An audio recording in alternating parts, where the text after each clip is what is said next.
अधिकारीओने आपी सलाह। मुख्यमंत्री भूपेन्द्र पटेले अधिकारीओने सलाह आपी कि स्वच्छता रोजे रोज थवी जोईए।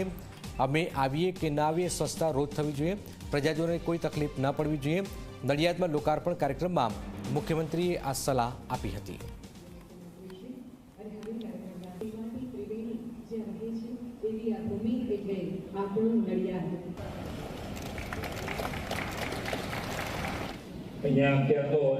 રીલ છે રીલ એટલે અહીંયા આવતા પહેલા રીલ બની ગયું કે સાહેબ આવે છે એટલે રોડ બની જાય, સ્વચ્છતા થઈ જાય, પણ એટલે આપણે એવું ઈચ્છતા નથી। અમે એવું ઈચ્છીએ છીએ કે અમે આવીએ કે ના આવીએ, રોજે રોજ સ્વચ્છતા હોય અને પ્રજાજનોને કોઈ તકલીફ ના પડે એ રીતનું આપણું આયોજન હોવું જોઈએ। આપણે વાત નથી કરી તો બનાવે, આપણે પોઝિટિવ લેવાનું। गुजरातना मुख्यमंत्री